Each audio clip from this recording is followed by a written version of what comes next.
మదనపల్లె ఫైళ్ల దగ్ధం కేసులో పూర్వ ఆర్డీఓ మురళిని సిఐడి అరెస్టు చేసింది. తిరుపతిలోని నివాసంలో అదుపులోకి తీసుకున్నారు. అక్కడి నుంచి తొలుత తిరుపతి సిఐడి కార్యాలయానికి తరలించారు. అక్కడి నుంచి చిత్తూరు కోర్టులో హాజరుపరిచేందుకు తీసుకెళ్లారు.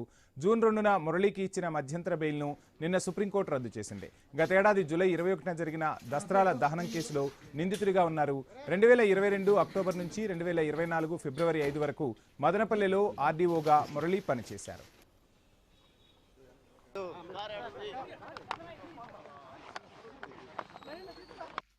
Madanapalle sub collector office fire కేసులో ఎక్స్ఆర్డీఓ మురళీ గారిని రాత్రి అరెస్ట్ చేశాము.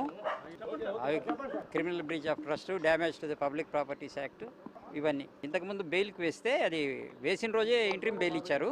తర్వాత మేము కౌంటర్ వేశాము. దాన్ని అపోజ్ చేస్తే కౌంటర్ నిన్న డిస్మిస్ అయిపోయింది. ఆ ఇచ్చిన ఆర్డర్ కూడా క్యాన్సిల్ చేస్తూ నిన్న ఫ్రెష్ ఆర్డర్ ఇచ్చారు. మురళీ గారు వేసిన పిటిషన్ డిస్మిస్ అయిపోయింది కాబట్టి ఇప్పుడు ఇంకా అరెస్ట్ చేశాం. ఇప్పుడు కోర్టులో ప్రొడ్యూస్ చేయడానికి రిమాండ్ నిమిత్తం చిత్తూరుకు తీసుకుపోతున్నాం.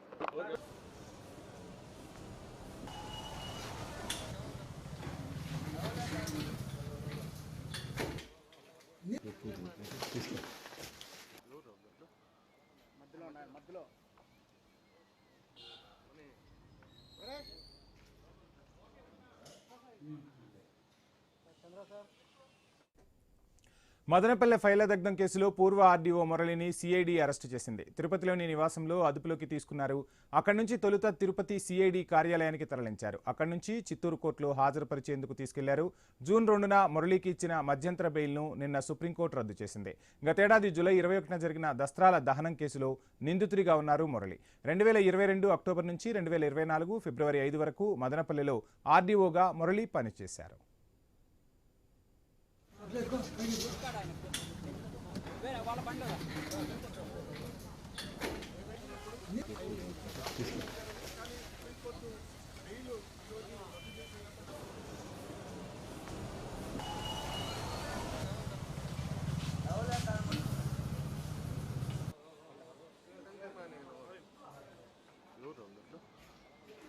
మధ్యలో